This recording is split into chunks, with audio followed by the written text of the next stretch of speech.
alpha blockers and the beta blockers. So today's topic is beta blockers. So अगर हम adrenergic के actions देखेंगे तो उसमें हमने याद किया था कप बनाओ, C for cardiac stimulant, C for CNS stimulant, U for uterine relaxants, P for pressure agents, B for bronchodilators, A for anorectics, N for nasal decongestant and B for vasodilators. इसके action यहाँ थे. अब हम इसको यहाँ पर उसका उल्टा करेंगे. तो फार्मेकोलॉजिकल एक्शन जब हम याद करेंगे तो हम एड्रेनर्जिक की याद करेंगे और उसके एंटी एड्रेनर्जिक फॉर्म्स का उल्टा करेंगे. जैसे एड्रेनर्जिक का पहला था कार्डियक स्टिमुलेंट, मतलब हार्ट के स्टिमुलेशन को करता है और कॉन्ट्रैक्शन को, force of contraction of heart को बढ़ाता है, हार्ट रेट बढ़ाएगा. इसलिए anti adrenergic beta blockers contraction को कम करेगा और हार्ट रेट को कम करेगा. तो पहला फार्मेकोलॉजिकल एक्शन होता है सीवीएस में कि decrease the force of contraction of heart.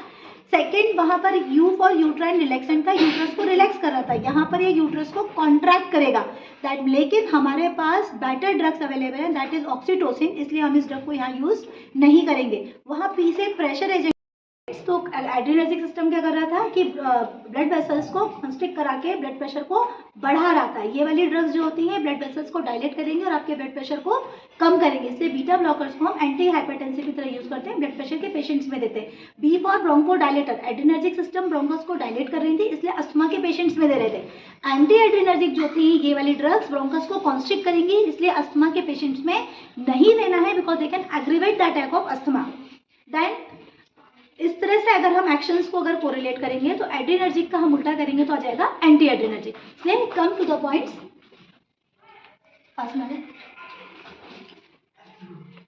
First is action heart में it decreases the heart rate, blood vessels में it decreases the blood pressure, vasodilation कराएगा. रेस्पिरेटरी सिस्टम में ब्रोंको कॉन्स्ट्रिक्शन, इसीलिए this is the drug which is not to be given in asthmatic patients.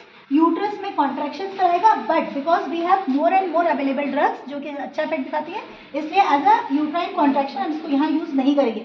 जो अलग से हमको use करना है, हमने एड्रेनर्जिक में पढ़ा था कि आइज में मिड्रियासिस कराता है, लेकिन एंटी एड्रेनर्जिक सिस्टम यहाँ आइज में मियोसिस कराएगा. तो इसका नेक्स्ट इफेक्ट होता है मियोसिस, दैट इज प्यूपिल को कॉन्स्ट्रिक्ट करेगा. अब एज अ मियोटिक ड्रग्स हम कहाँ यूज कर सकते हैं इसे?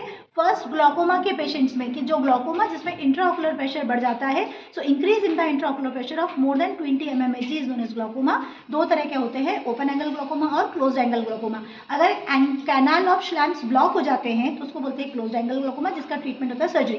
ओपन एंगल ग्लूकोमा जिसमें एंटीरियर चैम्बर का प्रेशर बढ़ रहा है, उसमें हम जो ड्रग यूज करेंगे मियोसिस, क्योंकि जैसे हम मियोटिक ड्रग यूज करेंगे आपके कैनाल्स की स्पेस ओपन होगी और प्रेशर कम हो जाता है.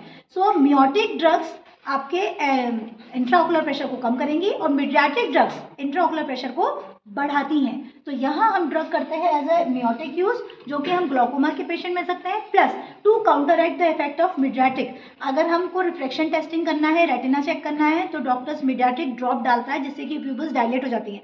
बट अगर इन केस ज़्यादा ड्रग यूज हो गई है या उसका इफेक्ट खत्म नहीं हो रहा है, so to counteract the effect of mydriatic again हम इसको पेशेंट को मियोटिक ड्रग्स दे सकते हैं.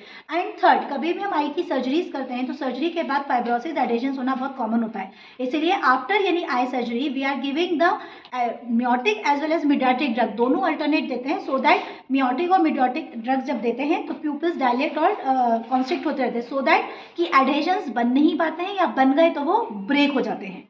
तो इसलिए मियोटिक ड्रग का थर्ड यूज होता है टू प्रिवेंट द एडेशंस और to break the adhesions between the iris and the lens and cornea. So as a miotic drug इसके 3 यूज होते हैं. पहला to for the open angle glaucoma, second to counteract the effect of mydriasis, and third होता है to prevent और break the adhesions. So यहाँ पर ये ड्रग एज अ मियोसिस काम करेगी.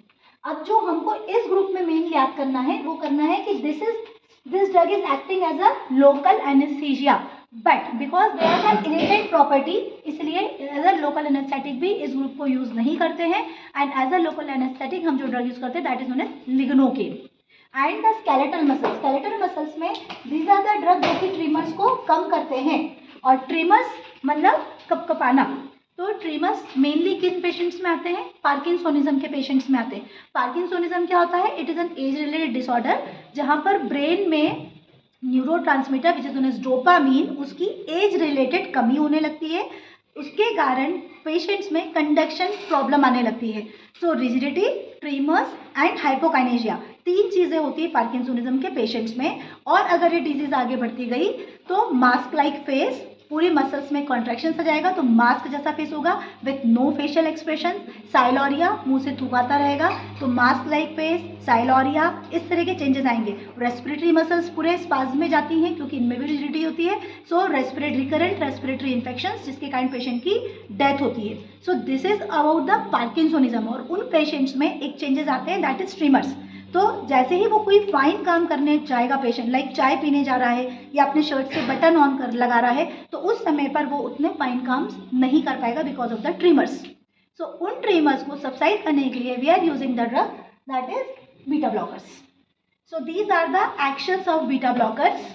हार्ट रेट कम करेगा, ब्लड वेसल्स को वासोडाइलेशन करा के ब्लड प्रेशर कम करेगा, रेस्पिरेटरी मसल्स में ब्रोंको कॉन्स्ट्रिक्शन कराएगा, इसीलिए हमको एस्थमेटिक पेशेंट में नहीं देना है। आईज में मियोटिक इफेक्ट दिखाता है, इसलिए ग्लाकोमा के पेशेंट में ड्रग ऑफ चॉइस होती है ये। नेक्स्ट, यूट्रस में कॉन्ट्रैक्शन कराता है। एज ए लोकल एनेस्थीसिया हम यूज कर सकते हैं, but because of the irritant property हम इसको यूज नहीं करेंगे। एंड स्केलेटल मसल्स में ये ड्रग्स ट्रीमर्स को सबसाइड करते हैं। So these are the actions.